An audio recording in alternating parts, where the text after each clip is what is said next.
Okay. Okay, I think we are live. Okay. Hi, everyone. Welcome to your last and fifth day of Grounded. Today I have on Angela Bianco. She is a drama movement therapist, a mental health therapist, and a Reiki practitioner. So how are you, Angela? Hi, Lauren. I'm good. And hi, everyone. Thanks for checking this out. Yeah, thanks. Really excited today. We're going to talk a little about building ritual in this time, how kind of our rituals have gone out the window and a good way to put those back into place. We're also going to be talking about building community and the importance of community, especially right now and where we feel like we might not have enough community. And then we're going to do a few movements from working from the outside in to create a sense of calm through drama therapy. So Angela, I like to start grounded by talking about your biggest truth right now within the pandemic, something you've realized from yourself and something you realize just around your surroundings and around other people. Yeah. So I think my biggest truth right now is that I have been really diving into my gratitude practices more than ever. This pivot, this great pause, as I've heard, and I've just loved that term, has given me an opportunity to actually create space for some new creative projects, for time for myself.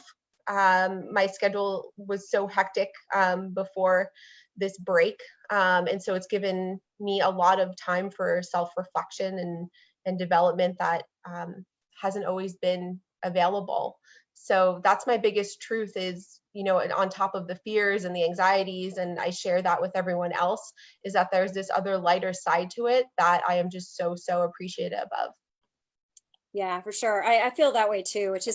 It's really nice just to have that space, even though, because we're always feeling like there's so many obligations to go to. And even if like you don't want to partake in something, you're kind of, again, it's an obligation you have to go to. And so this time just kind of brings it really down, really eliminates all those other distractions. Of course, there are other ones in place, but it really kind of makes you submit to be like, what can I focus on right now? And what is the most important thing for me to be focusing on right now? So with that, I wanted to drive into my first question, which is now knowing that we don't have as much ritual in place, what do you do to create daily routines and everything around that when you might not be able to go out to work, obviously, or just even go to like a coffee shop or etc. How do you create really meaningful rituals? Yeah. And so a lot of people are in a position where you may have had a very short period of time where you've transitioned from your workplace to working from home, and you may or may not have had experience with working from home before, and it's a completely different dynamic. I can speak from my profession as in mental health, is that I run a treatment team as a clinical supervisor of 12 professionals, and then I also have a private practice. So managing people from afar and then also connecting one-on-one with clients has been two huge transitions and learning points. So I want to just share that it really impacts our psyche, and to just take a moment to realize that that transition in itself and not having your usual anchors in place may have been affecting you and may be still affecting you. It might feel a little bit overwhelming and stressful, and you might feel a little bit uneasy in your body. So one thing is to get dressed. I know that can sound like a really basic thing, but a lot of people that I've spoken to will start to fall into patterns of, wearing the pajamas and wearing, the yoga pants every day. And it's important that we remember that the way that we adorn ourselves and, even the way that we put on our jewelry. I just realized for the first time 2 days ago that I wasn't wearing my usual jewelry. I usually wear stones and bracelets, and it had been 30 days since I wore a bracelet. And putting it on yesterday kind of just made all the difference of just feeling connected to that part of myself. And so just really thinking about how you're expressing yourself, even with your clothing, can seem really simple, but it can change your mood. It can change your mood to dress like someone who wants to, be focused today, or someone who wants to be playful, and it will inspire some motivation. So that would be my first thing to consider. And then the second thing is your physical space. So a lot of us don't have the luxury of having an in-home office or having a separate space from our living room or our bedroom.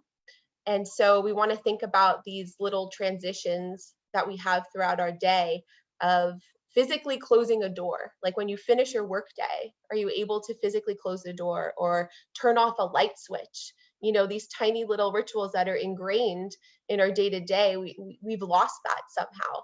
And so we want to look for how we can start and end our day with a very specific ritual. A lot of us have also lost our commute. So whether you were driving or taking public transportation, that may have been your time to either check in with yourself or set your intention for your day, and then check out and leave like your day behind. Now it's kind of like you go from talking to a client to making dinner, and it can feel like very overwhelming if you don't stop and take a pause and think about how you want to make that transition for your day. And also the social aspect, you know, perhaps you had a daily ritual where you said hi to that neighbor every morning or had that conversation, you know, with your barista, whatever that looked like for you, that suddenly isn't there. And we can start to feel the loss of that as well in those daily interactions. So it's important that we take a little time to think about those anchors that we've had in our day and how it's affecting us. Yeah, definitely. Something we were talking about with Juan yesterday, basically, if you're our movement and our bodies affect the way we feel. And there's a book by Amy Cuddy, Power Pose. I think she has a talk on TED Talks too about power posing. And I think the same thing when you put on elements of yourself that you put on every day, like bracelets or your clothing, like you're stepping into your identity. And now when we're just, always existing in our pajamas, it's kind of, that's a bedtime ritual. We associate that with bedtime. So we're never turned on throughout the day, and we never get into that. So that's a really big one. I think we cultivate our looks based on our personality, and then to leave that behind is very unfamiliar to us. So I like that. Yeah, and then going into that, the final one being the community. What is a good way to develop community now, knowing that that's kind of gone to the wayside a little bit? What are your practices around that? Yeah, and so it kind of ties in of how we want to reimagine these rituals for ourselves, and so we need to reimagine our sense of community and think about what you're used to. So if you're used to socializing on the weekends or taking a lunch break, with colleagues or doing that special thing, we want to think of other ways that we can still meet that need, but how it's going to look very different now. And so some ways, that I've been focusing on and sharing with people is to really take stock. For the first time ever, perhaps you were thinking about, well, what did I even do in my day? Like, did I take a lunch break? Was it intentional? When did I find my social time? So we're able to kind of look at it and then think, well, how can I meet that need? And one big way is, we're doing it right now. That we're on Zoom, and it doesn't have to be, the social distancing. It's really the physical distancing, right? And so you have to find ways to have your water cooler moments, and to have whatever it is that feeds your soul. Also, as far as the mental health world, I've been absolutely floored with how quickly resources have popped up. I know that there are AA and NA meetings that went right away to Zoom. I personally host women's circles, and I know a lot of other colleagues are doing the same. There's lots of support groups. I see families celebrating birthday parties and doing these drive-by parties as well, people getting married. So it's all looking so different, but the human is amazing in the way that they will find ways to create and meet those needs, those basic needs that we all have. Yeah. Yeah, so you were talking a little about your support group. What do you find? Can you talk a little about what you might find in one of those kind of, circles of communities, and what the benefit is for maybe joining one of those online? Yeah, definitely. So we've been gathering in circles, for as old as time. It's something that is ingrained in us, that we come together, we share stories, we talk, we learn, we dance, we sing. These are all ancient tools that we have inside of us. that over time have started to look a little bit different in the way that we gather as community. And coming together and sharing, I like to call it in my women's circle, is that we all have medicine. And whether it's for you to talk out loud to process because your process is about being heard and seen, or whether it's because someone else is in that space that needs to hear that, and that then becomes their medicine. And so by committing to showing up and being in community, it's a way that we can all take care of ourselves, simply by sharing our truth, which I think is the most beautiful part. Is it takes no effort for to have to force something. Even if you're there silently, you can receive just by listening and having that open mind and that open heart to hold space for someone else's story. Yes.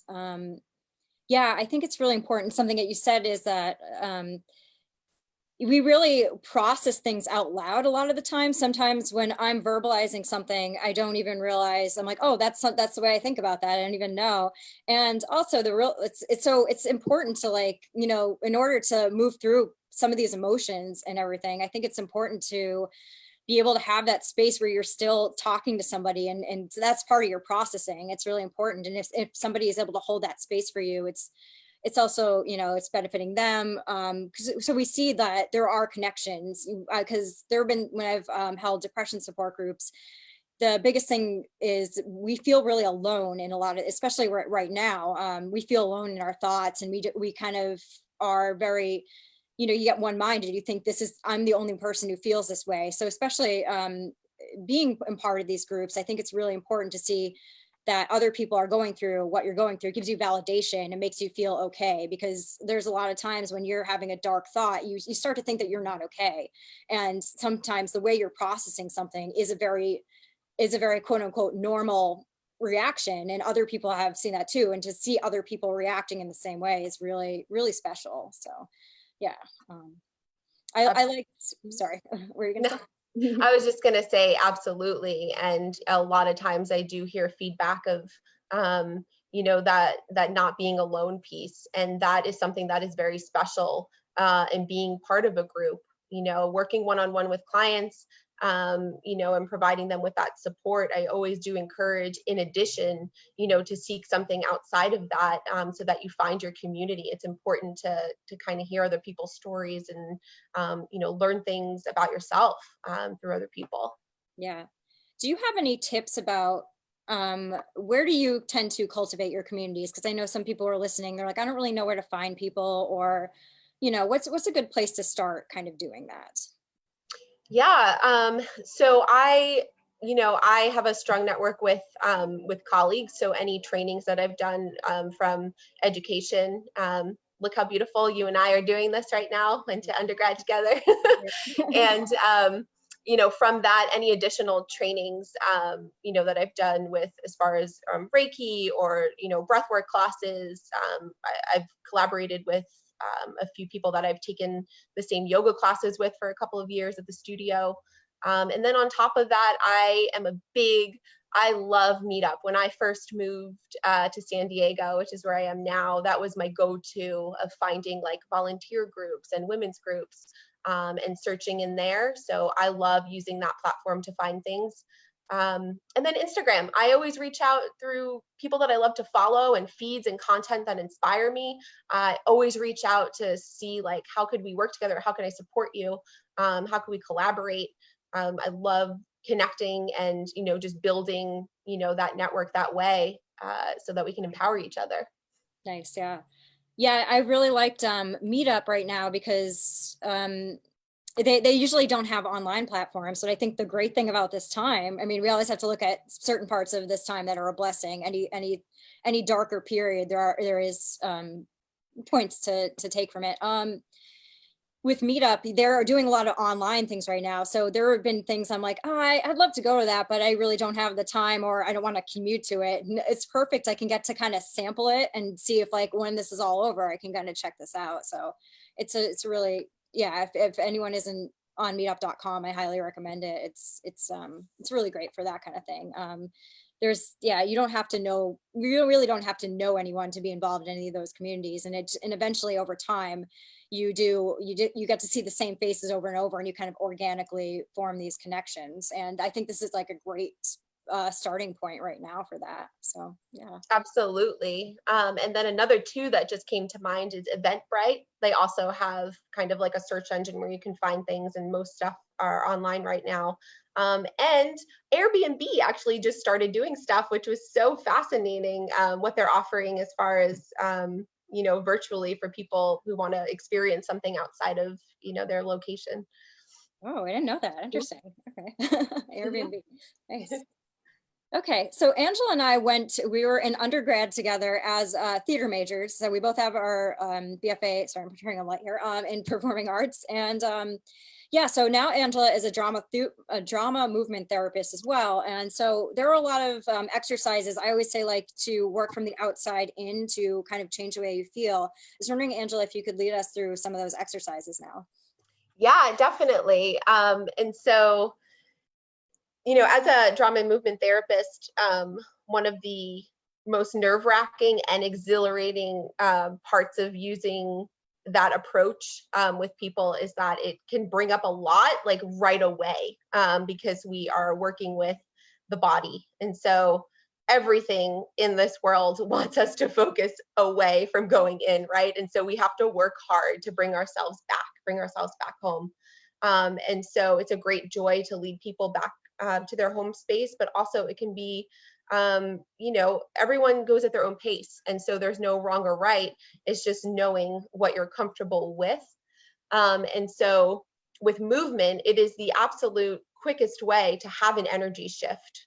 And so I was reflecting, thinking, coming to do this talk with Lauren is, being a theater major, we would hear phrases all the time of like, fill space, or like get out of your head, or you're standing in your own way. And these things are just so relevant also to personal development, because it's just another way to remind us to come back to the present moment, right? To be present in your body. And there's so many ways to do that. But we had a unique experience of going through a drama training, which teaches you that. It doesn't exactly give you the language of what you're doing. Afterwards, you look back and you're like, wow, that was like the longest, most expensive personal development course of my life. But in the moment, it's really fun. And so that's what I always hope to bring out in sessions, is to make it fun and to make it approachable with people. So I guess I do want to do something to music, but I also want to maybe just start a little bit slow before we do that, just so you can get a sense of how simple it could be, and then we'll move into something in the whole body. And so let's just start. Just find a comfortable. If you're sitting, if you're standing, it's all good. Just find a comfortable way to be with yourself, and then just bring your attention to your hands in front of you. And just start to look at your hands. And then without thinking about it, just notice what wants to move on your hands. It could be like little flickers, just tiny little movements of the fingers. Not judging yourself. There's no wrong or right. Just let your fingers move how they want to. But our brain's getting in the way.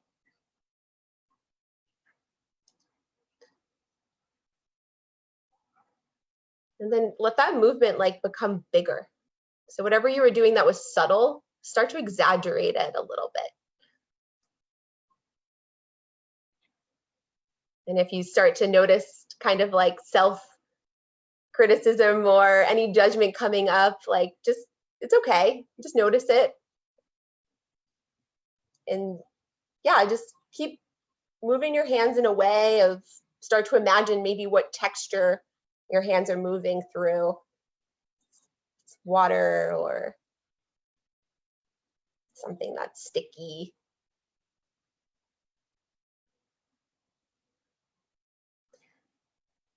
And then start to play with the idea of opening and closing, whatever that looks like for you. Open. What is it like for your hands to be open and closed?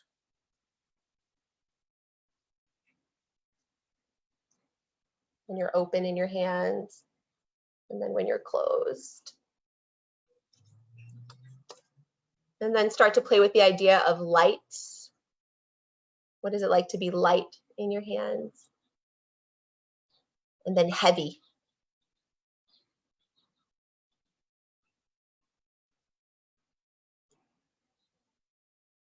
And then the last one, what is it like to be playful in your hands? And then what is it like to be rigid?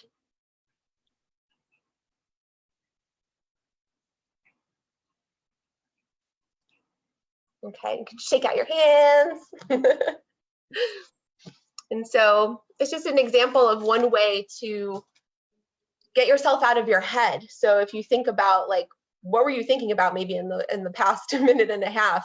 Maybe not much more else than your hands, right? So it's a mindful tool as well to use a part of our body, and then to play with different ways to use it.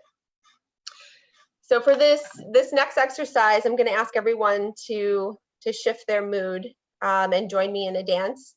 And we didn't test this out, Lauren, but you can tell me if you can hear the song and what that, if you can hear it well, if I need to make it louder or not.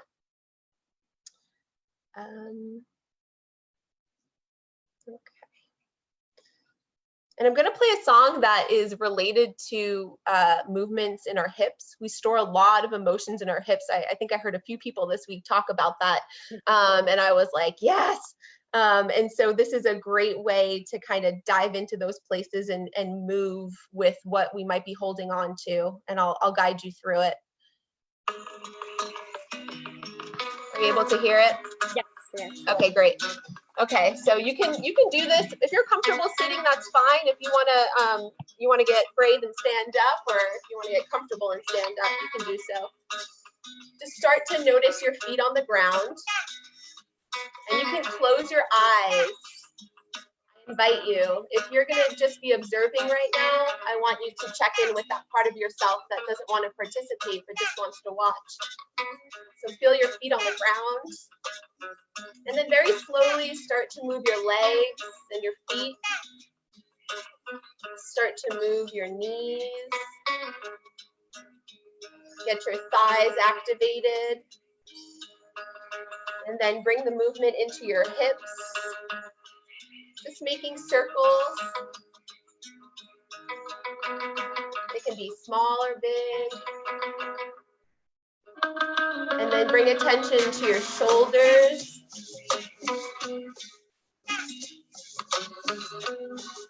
And then bring some awareness into your hands. However you want to move to this song is the right way. And then bring an awareness into your spine. How does that connect to everything? Loosen up your head and release your jaw.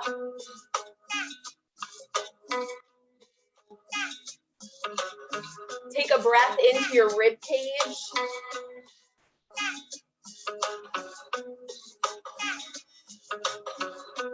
And then focus on those hips. Feel those feet on the ground that are holding you up, and move what needs to be moved in your hips.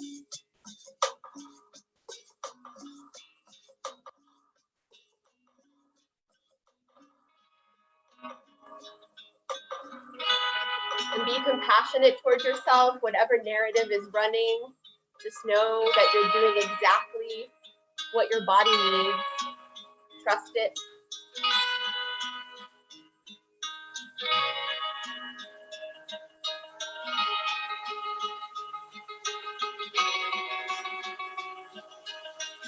Why do we take the time to dance to a song? Because we're important. Because we're allowed to feel joy, and we are allowed to release anything our body is holding on to.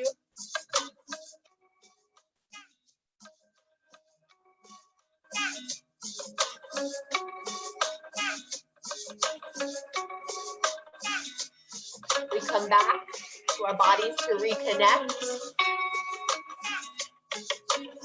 We remember how to move so we can move through other things in our life.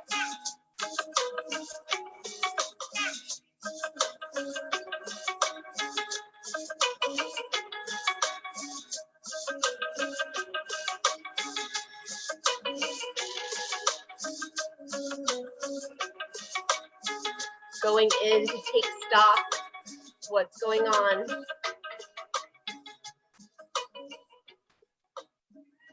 Then you can place one hand on your heart and one hand on your stomach. And just give yourself some love for trying something new, maybe.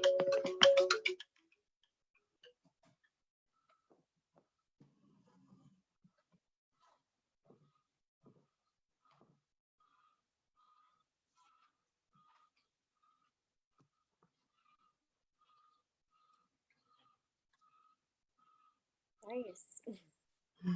Thank you. Absolutely. Yeah.